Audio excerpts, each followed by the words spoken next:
It's the Opperman Report. And now, here is investigator Ed Opperman. Okay, welcome to the Opperman Report. I'm your host, Private Investigator Ed Opperman. You can find me at Opperman Investigations and Digital Forensic Consulting just by emailing me at oppermaninvestigations@gmail.com. If you like our show, be sure and check out our Patreon. All the stuff you hear Monday to Friday, AM/FM radio, you can find on Patreon with all the commercials cut out. So if you miss a show and you're a Patreon member, you get a hold of everything, plus a lot of free content I put up there as well. The archives are always free. You go to Spreaker.com and you can sign up for free. There's a chat room. You get an email notification anytime I put up new content. And I do an exclusive live show there every Friday night, just on what's been going on during the week. I'm really excited about today's show. We have a journalist from Nevada named Doug Poppa, former law enforcement. And you can find him on Twitter, too, as well, at Doug Poppa1. He's got a YouTube channel, the Doug Poppa channel.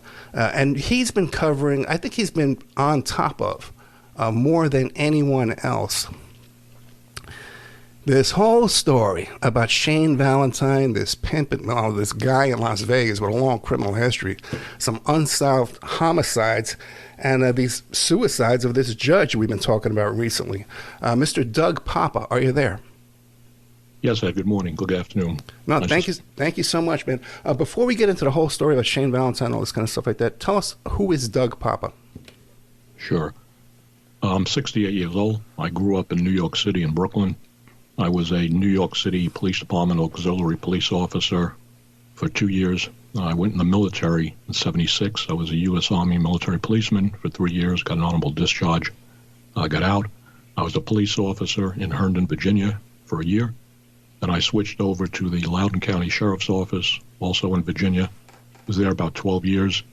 My police career ended when I exposed some misconduct and corruption, where there was a gentleman in jail for attempted murder.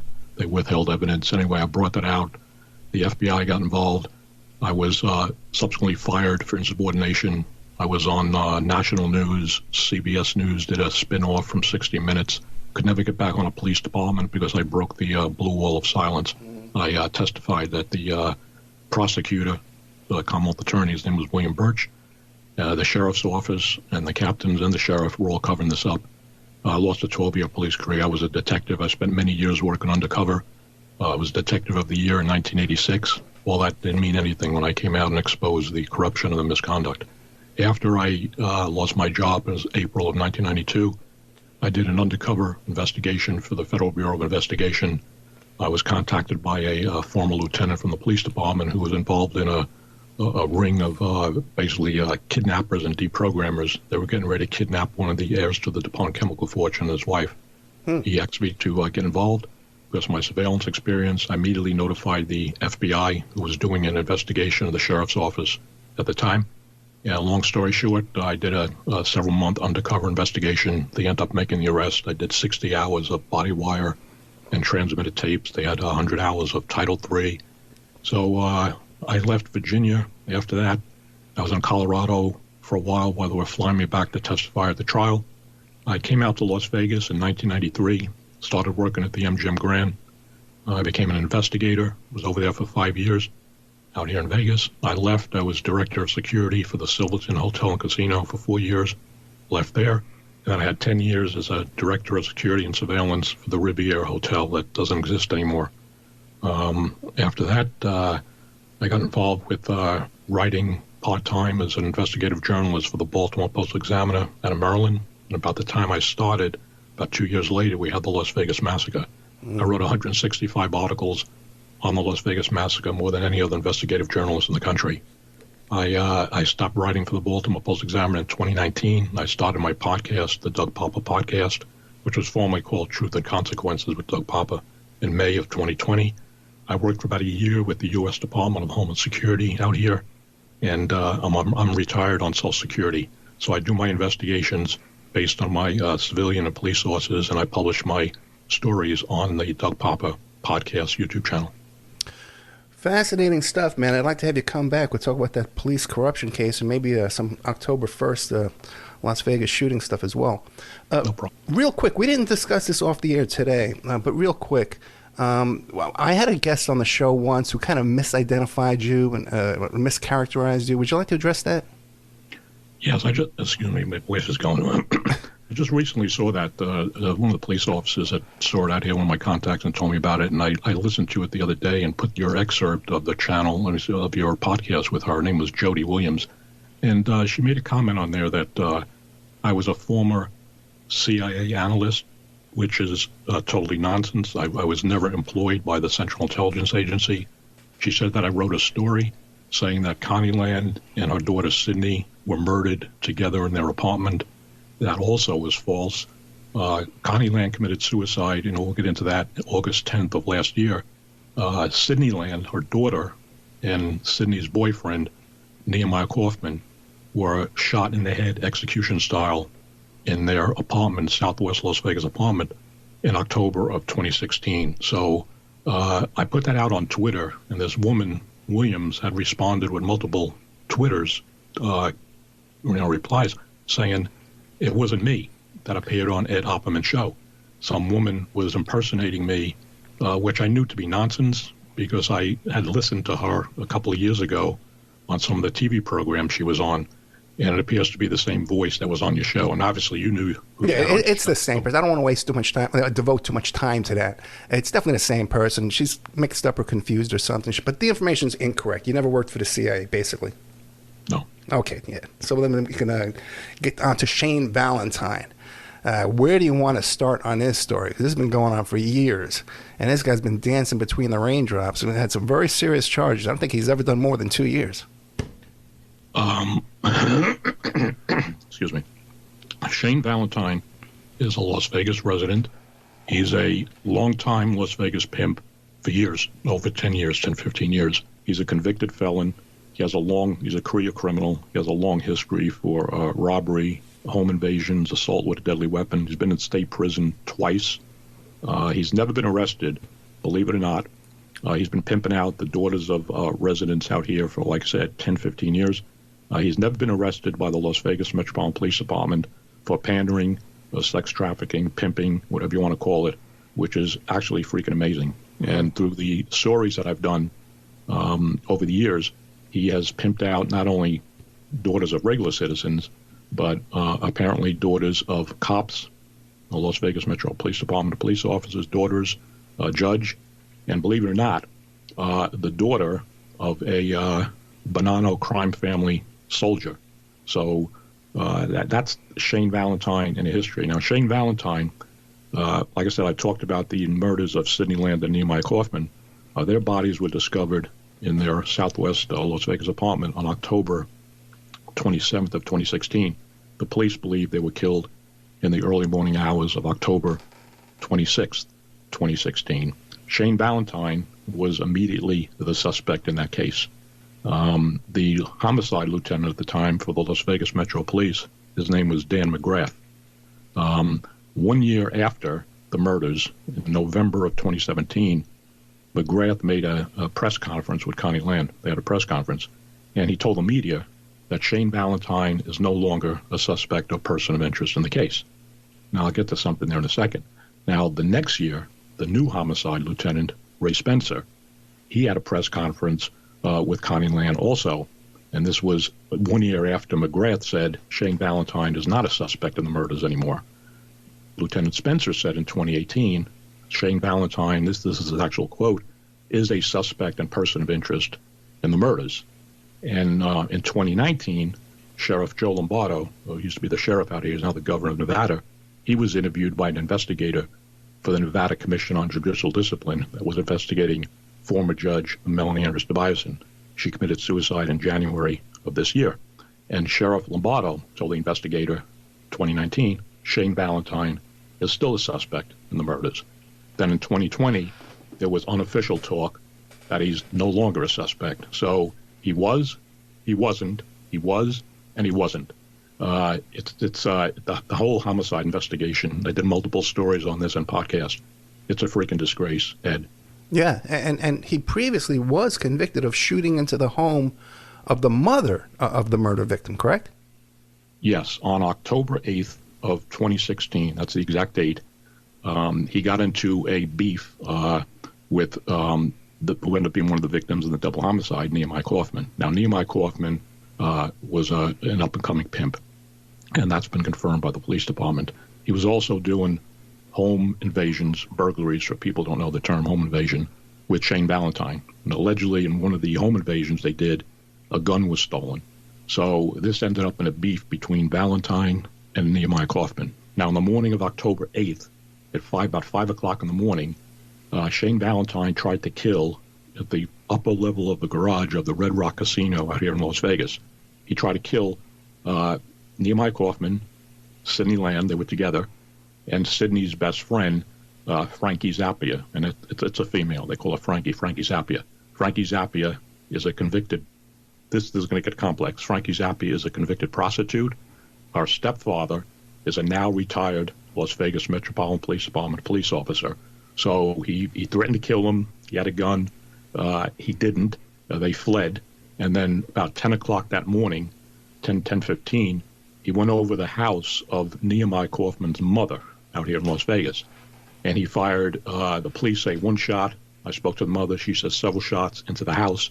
She called the police. He rammed his car into the garage, thinking that Nehemiah was in there. Now, at the time he was doing this, Ed, he was on text messages with Nehemiah Kaufman.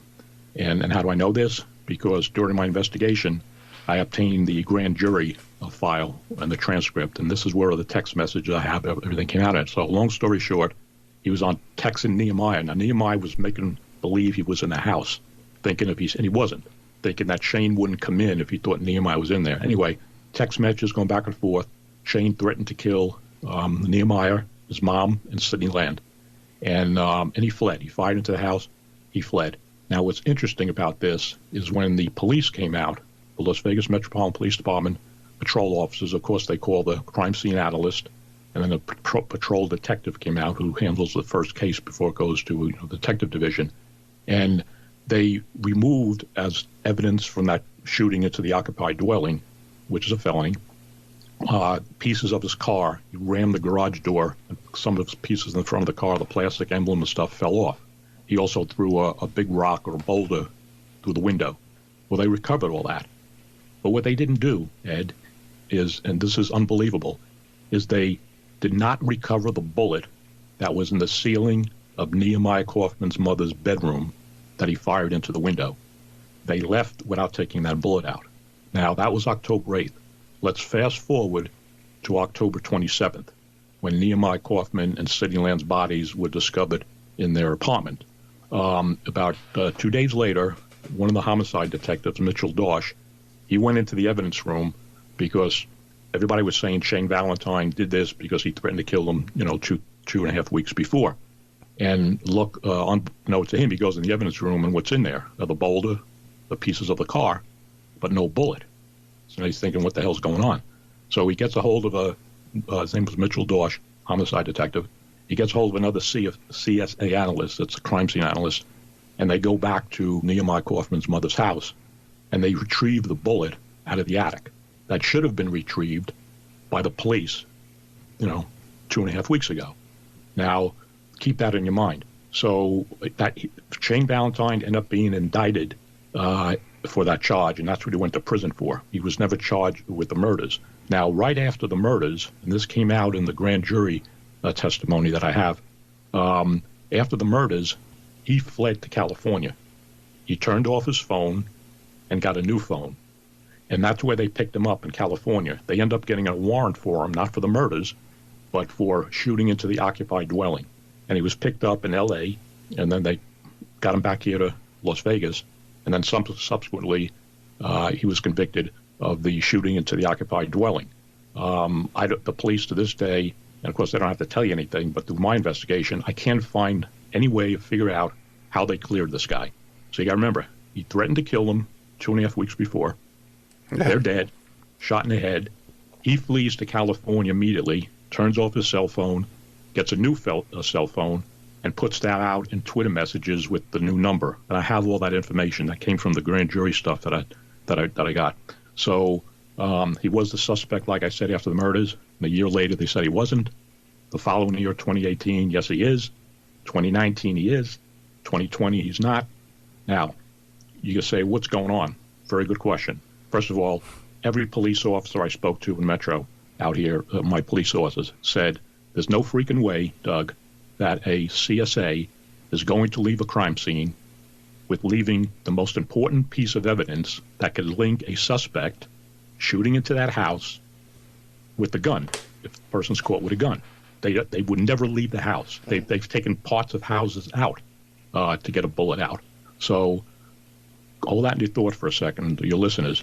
Now, I interviewed former Judge Melanie Andrus Tobias, and she committed suicide, like I said, on January 20th of this year. In 2018, I did a 2-hour interview with her when I was writing for the Baltimore Post-Examiner on the record, and she unloaded a lot of stuff.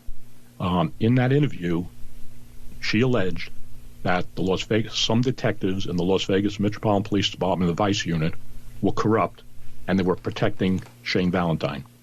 Now, it's interesting to note, I forgot to mention this, during those text messages that I said on October 8th, where Valentine was conversing on text messages with Nehemiah Kaufman, who ended up being one of the double homicide victims 2 weeks later, Nehemiah told Shane, and I published this in stories, you're a snitch, bro.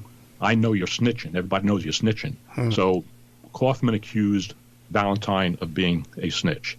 Right now, I believe he was right in that remark, because Shane Valentine, for the life of me, has been pimping out all these girls to this day, and he's never been arrested by Metro, like I said earlier, for sex trafficking or pandering. I know it's a lot of information, but that's what I got so far. A couple of quick questions, because you mentioned that there was a retired police officer involved that was a parent of one of these women.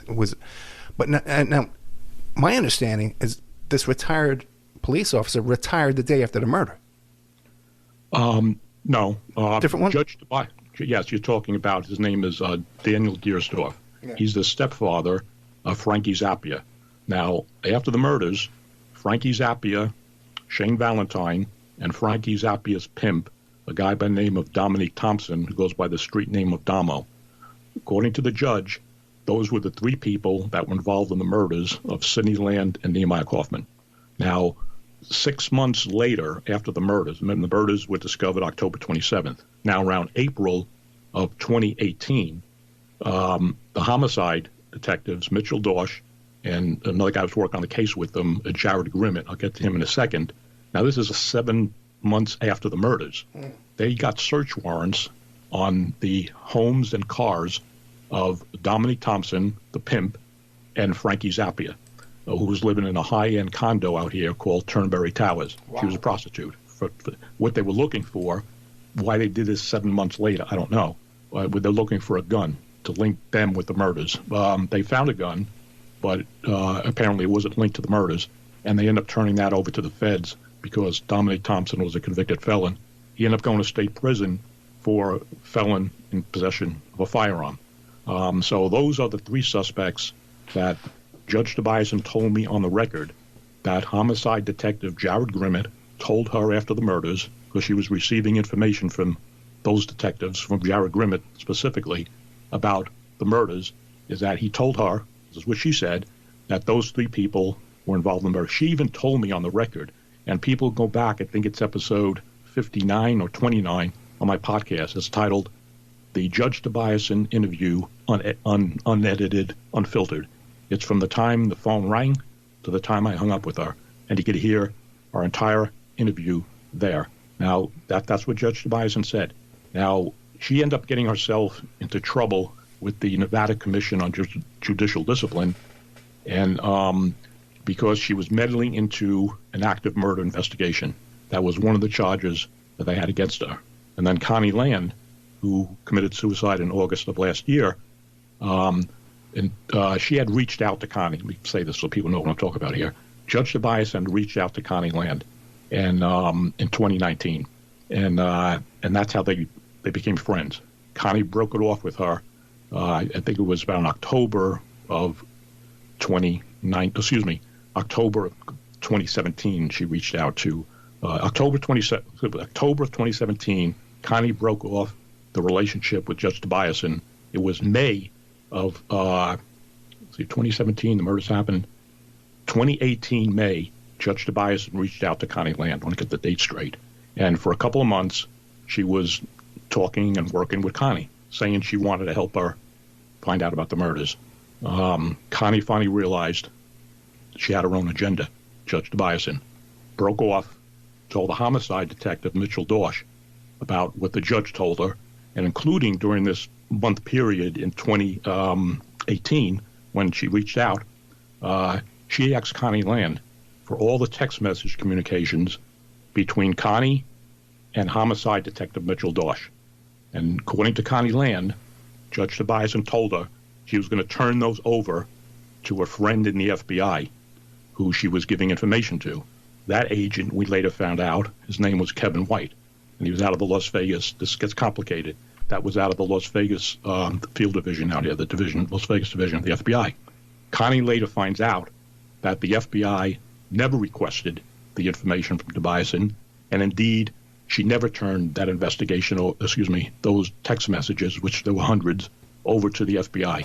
So she broke off contact with Tobias, and around October of 2017, notified the homicide detective, and then she made a complaint to the commission, the Judicial Commission, in December of 2018. Connie wrote a complaint. She was already under investigation by the commission because she was meddling into the homicide investigation, and then a bunch of other stuff came out.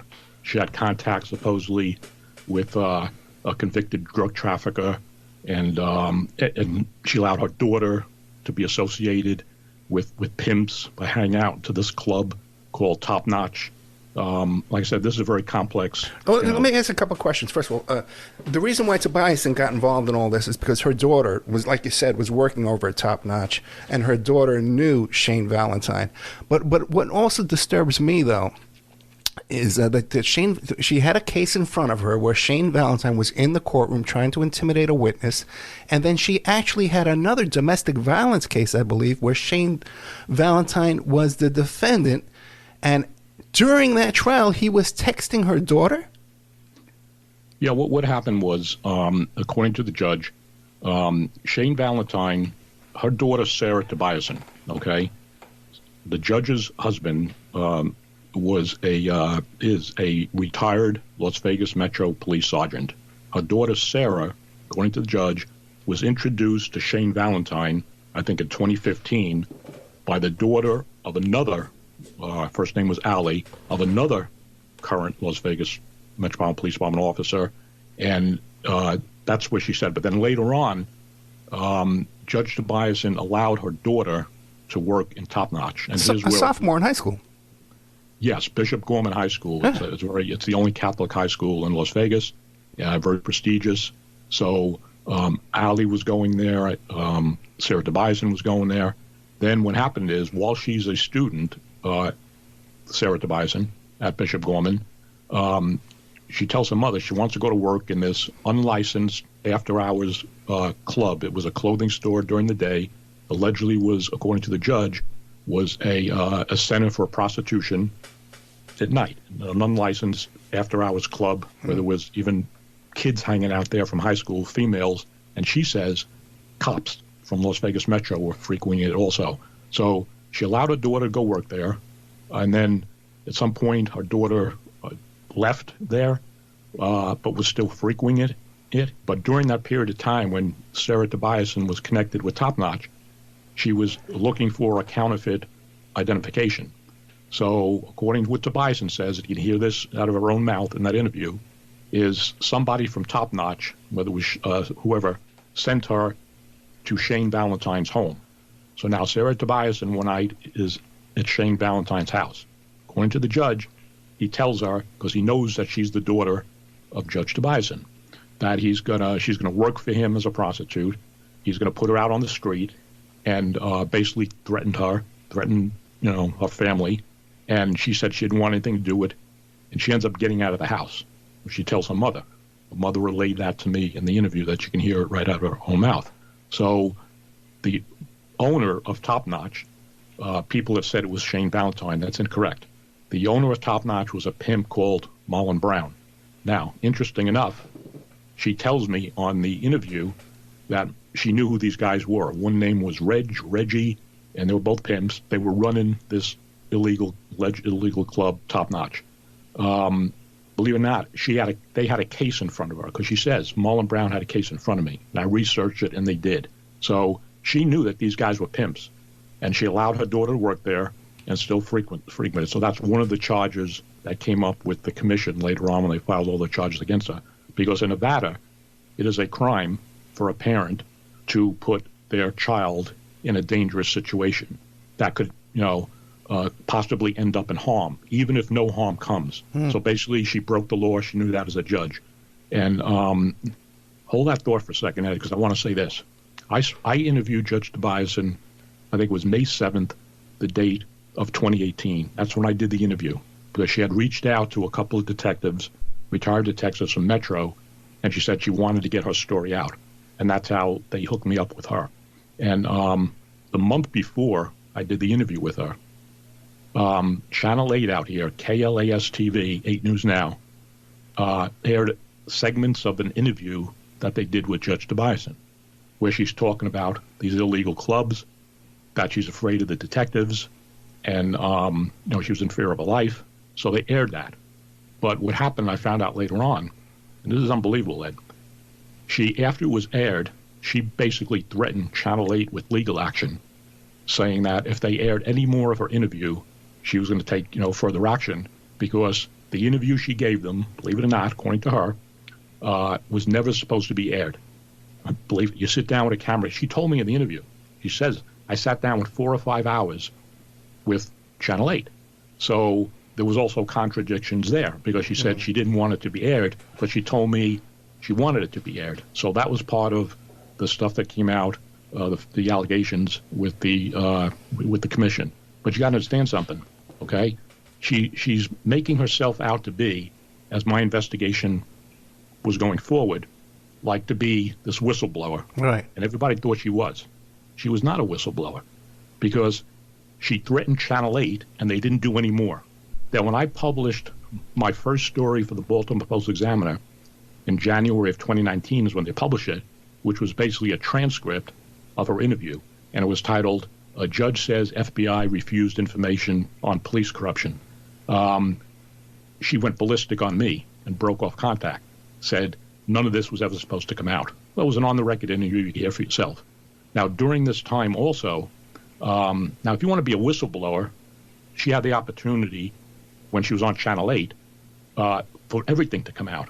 But like I said, she threatened them if they aired any more of her interview. It was only a 5-minute interview, and she did 4 or 5 hours with them. So they stopped. They just basically want nothing to do with her. And I have confirmation on that, because George Knapp from the 8 News Now I team, later, a year or two later, sent an email to Connie Land, because Connie was asking him, George, how come you're not doing anything about the murders and Tobiasen? And I published that in numerous podcasts. I have the email where he says, if you have any new information on the murders, I'm all ears. I'm taking this out of context. But I'm not going to revisit anything with Judge Tobiasen after what she did to us after we aired her interview. So I'm not going down that road again. Now, so it's bizarre. If you're going to come out and expose police corruption, then you do it full blast. But she didn't. Now, during this time, between the time she went to Channel 8 and they aired in April, and then in May she interviewed with me, in around October of 2017, she also made contact with a documentary film producer. His name was Ramsey Dennison out of L.A. He did 2 documentaries on I know Ramsey. Ramsey. I know Ramsey. Right. Yeah. He came out here, sat down with her. He told me, and I have his voice on a podcast that I published that. Yeah. And she was going to blow the whistle. And after she left, she called him back. She didn't want nothing to do with it. So I don't know what was going on with her. But she did. I'll say this.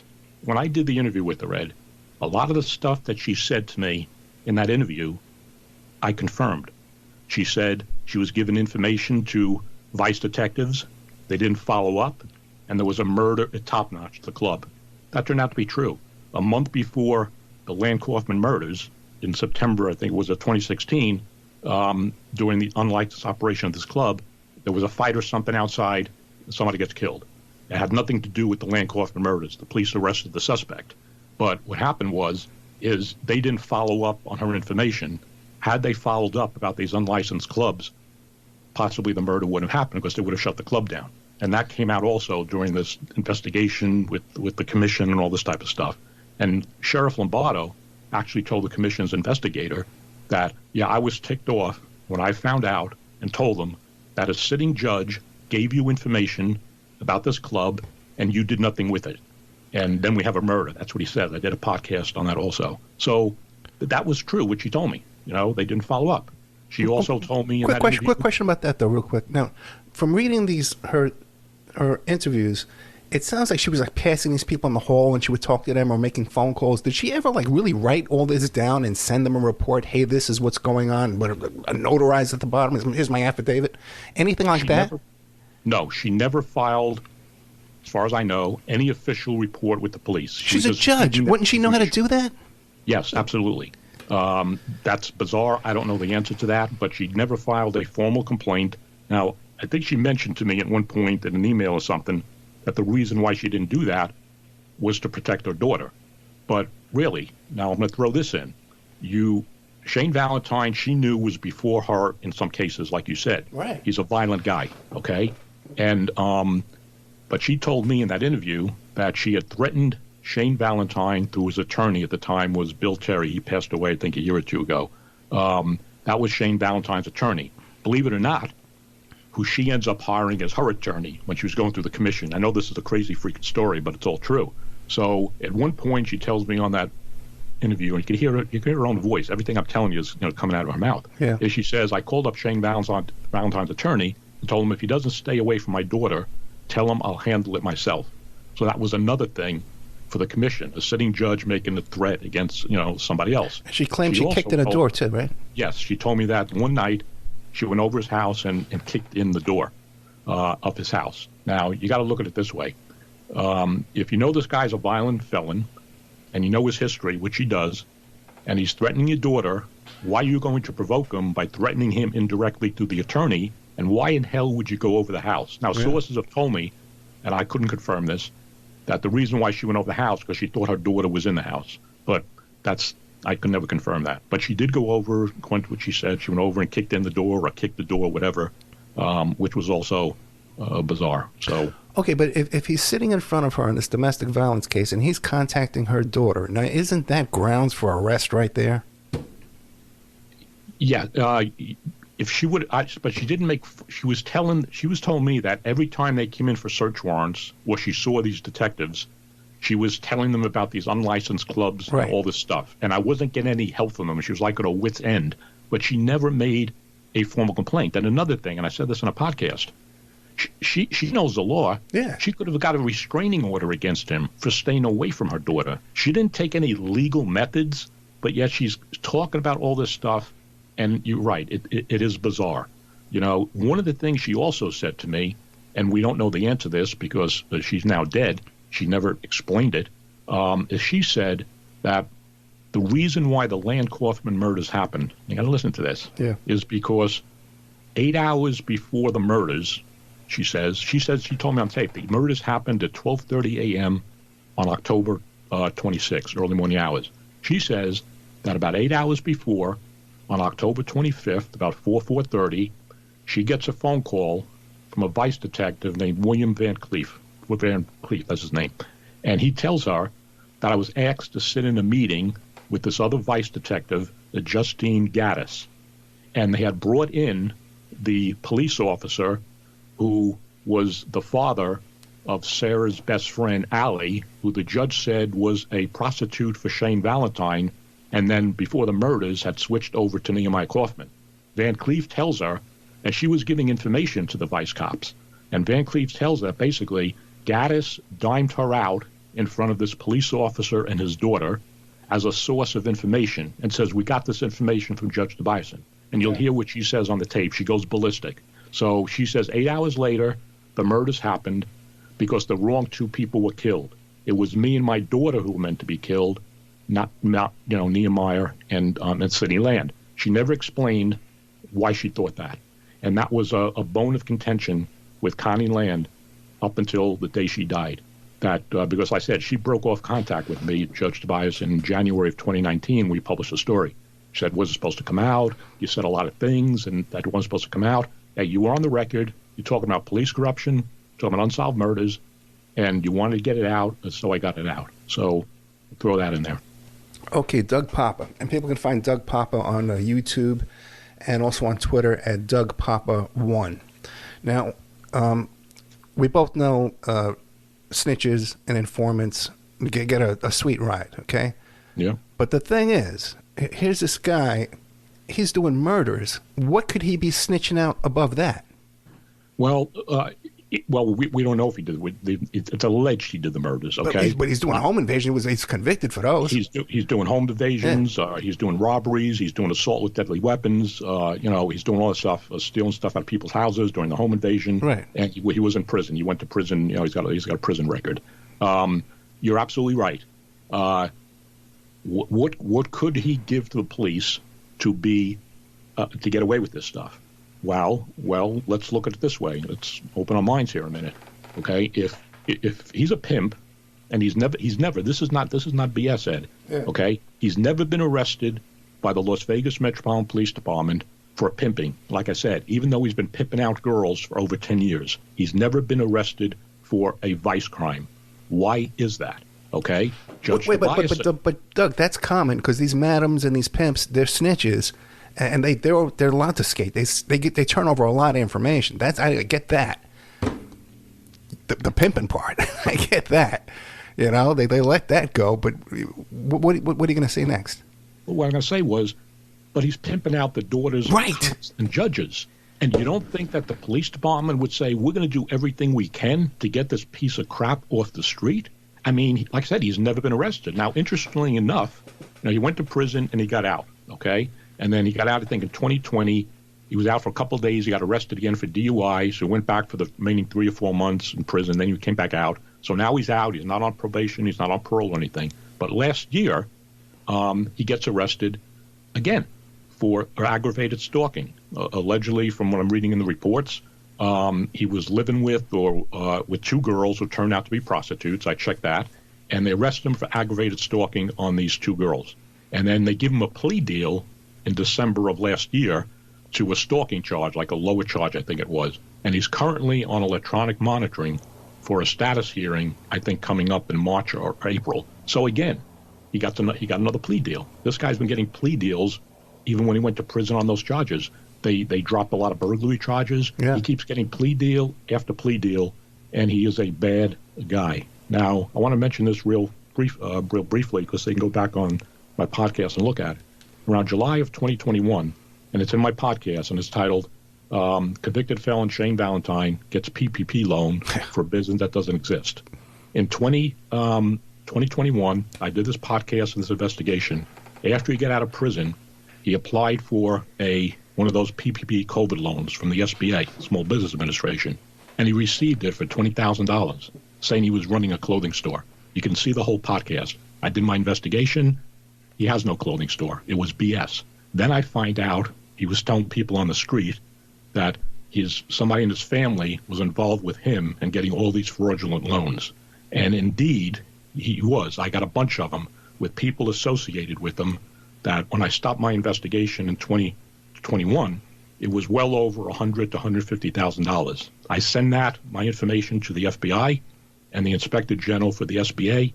Haven't heard squat from him. But interestingly enough, one of the people who got, believe it or not, who got one of these $20,000 COVID loans was a woman named Sydney Land, a murdered girl, same name.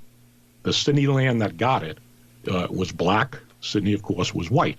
And I did further checking. We reached out to her, me and Connie both, and did some checking. She said she never got a loan. She didn't know what we were talking about.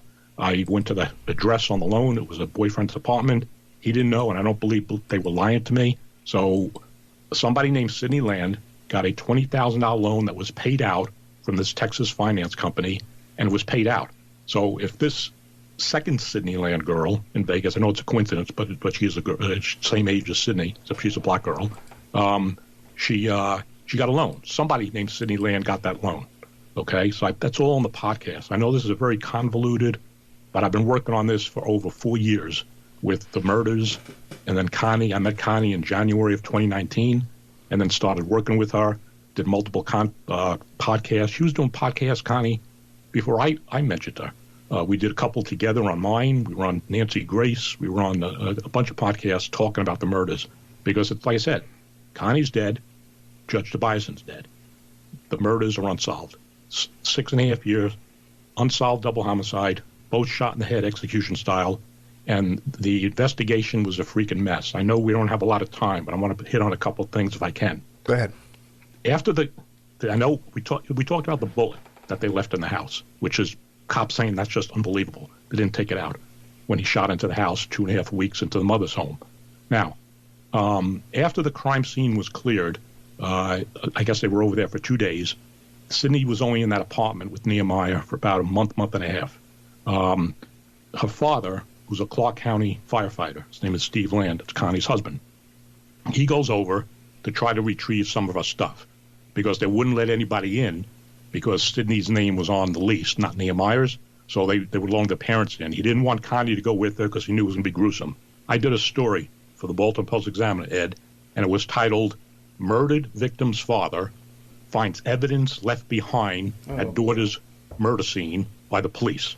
Believe it or not, he goes in there to retrieve some of her belongings, and he finds a check in the same room where she was murdered, blood-stained carpets, with the male name on it. That's not Nehemiah Kaufman.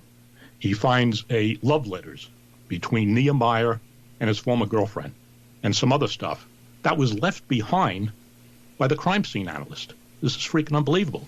So he tells me he picks it up, and he later meets with homicide detective Jared Grimmett, turns it over to him. So now they leave a bullet in the house 2 weeks before in the mother's house, Nehemiah Kaufman's mom. They don't retrieve the bullet. They leave evidence at a double murder crime scene. And then we recently found out last year that the police department compromised the double murder crime scene because one of the CSA analysts, the crime scene analyst, didn't have the proper gear on and supposedly contaminated the scene. And then also there were multiple, according to what we found out, high-ranking Metro police officials who were in that crime scene that had no business being in there, and they had been asked to leave. So now we got a double homicide, unsolved crime scene that was allegedly compromised by the police themselves. They left evidence at the crime scene that the murder's girl's father finds. They didn't take the bullet out on October 8th. We later find out, believe it or not, that one of the homicide detectives, Jared Grimmett, his daughter, allegedly had, in high school or middle school, had a personal relationship with Shane Valentine. Listen to what I'm telling you. One of the two homicide detectives working on the case, his daughter allegedly knew or had a personal involvement with Shane Valentine. He never disclosed that to the police. Connie found out about it 2 years ago. I did a story on it, and their response to her was, not a big deal. Listen, I've talked to homicide commanders across the country, and they said if that ever happened in our department, he would be immediately pulled off that case. He would have been thrown out of homicide. It doesn't make a difference. If his daughter knew Shane Valentine, they were born together in a crib, in high school, a year, 2 years before, or whatever, he should never have stayed on the case. He compromised the case. So that's another aspect of this. Well, and no law enforcement's been disciplined in any way. In fact, they've been given promotions and cushy jobs over at casinos. Yeah, that's been going on for years out here. These guys retire from Metro, and they become, I was director of security. They become, security chiefs in casinos. Now, let's fast forward again. So I want to get all this in here so people understand just how screwed up this case is. In April of 2018, Mitchell Dorsch, the other homicide detective on the case, he tells Connie Land, 6 months after the first lieutenant, McGrath, says Shane Valentine is no longer a suspect. I have text messages, and I published them between him and Connie, where he tells Connie, he says, Connie, you and I both know Shane Valentine is still a suspect in these murders, after the lieutenant said he wasn't. Now, he also sent a text message to Connie Land, and I don't have this is all coming out of my head. I have no notes in front of me as I'm talking to you. But he sent a text message to Connie Land in April 2018, Mitchell Dorsch, and he says, so many things happened since the murders happened that I've never seen before, and I have no control over. They are well chronicled. Now, me and Grimmett are left to pick up the pieces. We're not getting off the case. So he admits to Connie Land, he doesn't tell what the specifics are, that this case was botched. They have to pick up the pieces. So you put all this stuff together, and what you have here is a bad investigation on the unsolved murders of a 21-year-old girl and a 20-year-old guy, Nehemiah, who was a pimp, and you got allegations of sex trafficking. You got cops' kids surrounding this case. You got, it's Ed. You couldn't make this stuff up. Well, Doug, what are the rumors? What are the rumors that he took videos of these young girls? Is that it? What are the rumors out there? What the motive behind this is? Motive for what? This cover-up. This guy gets away with murder. Well, you got to understand something, and it's something else I'm going to throw in here. I mean, like I said, this is a very convoluted case. You got about 6 minutes. Yes, okay. In 2014, real fast, the FBI raided the home of a guy named Jamal Rashid, a.k.a. Molly Mall. He was a hip-hop producer. They did not tell the Metro Police when they were executing the search warrant because they didn't trust him. They had a 5-year investigation going on with Molly Mall. He ends up getting, in 2019, I believe it was, a BS charge from the U.S. Attorney's Office, and they say, for years, for 12 years, he ran basically a continuing criminal enterprise, was trafficking women all across this country for prostitution, and they give him a plea deal, a pre-indictment plea deal, no less. In other words, they didn't even bring it to a grand jury, of one count of running a business for the purpose of prostitution. They didn't even charge him with sex trafficking or pandering. And there were allegations that he was paying off Las Vegas Metro vice cops to target other pimps. None of them were charged. No cop was ever arrested. He's in jail for like 3 years. I think he's getting out at the end of this year. But he trafficked girls. They said he made millions of dollars. The U.S. attorney said it. But they give him this one BS charge. I'm telling you, Ed, it's freaking unbelievable. When I first moved to Vegas in 2000, there was this thing where the escort services, the guys who ran like most of the escort services and had most of the ads in the yellow pages, had a source in the phone company that if a new escort service opened up, they would forward all their calls to the guy. You know, he would steal all their customers by getting their calls forwarded. Jesus. Yeah, I know. Las Vegas, and also even in civil cases, you know, because I've heard some stuff, you know, big sex trafficking stuff with big names like Mally Mal, okay, and even then they go nowhere, you know. There has to be some kind of blackmail involved. No, you know what it is with the Molly Mall thing, and remember Judge Tobiasen, she said Shane Valentine was linked with Molly Mall, right? In one of the unlicensed clubs. I can never confirm that, but I have pretty good information. What my link, I think, was some of the girls Valentine was trafficking may have been associated with one of Molly Mall's escort services. So that's where I think the leak is. But long story short, you're right. But you got to look at it this way. Molly Mall was sending these girls all over the country. He wasn't sending them out to pimp on street corners. You're talking high-dollar clients, possibly politicians, sports figures, celebrities. So that's another reason why a lot of people out in Vegas think they had to shut that thing down. Now, like I said, a multi-million-dollar 5-year FBI investigation where this guy was making – and you know what, Ed? They didn't even seize any of his assets. And the U.S. attorney said in the letter when he was arrested, he made millions over a 12-year period. So, you know what cops tell me on this? Yeah. They will never, the good cops, there's a lot of good cops on Metro, and there's some scumbags that are retired and there's some scumbags that are still on there. They said, because they all thought that at least some cops were going to get indicted, they told me they will never, ever talk to the FBI about nothing. If the FBI thinks they get from Metro cops, because they do not trust the FBI and the U.S. Attorney's Office out here because of what happened in the Molly Mall Jamal Rashid investigation. Very sad, Ed. Very sad. Tobiasen claimed that the Las Vegas Metro was able to tell FBI not to cooperate with her.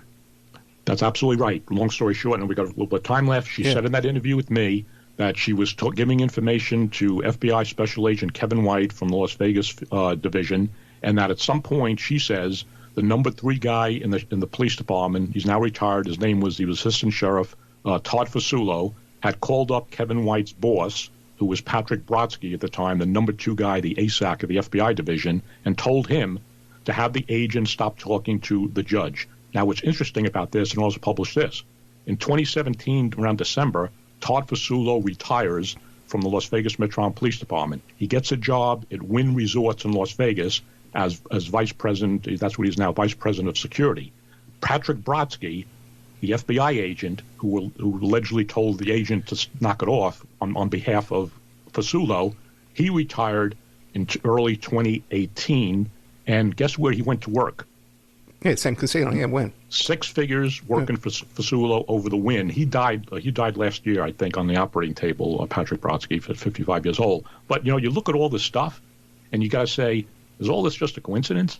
Or is there something stinks in Las Vegas? And that's what everybody says. And I say that too.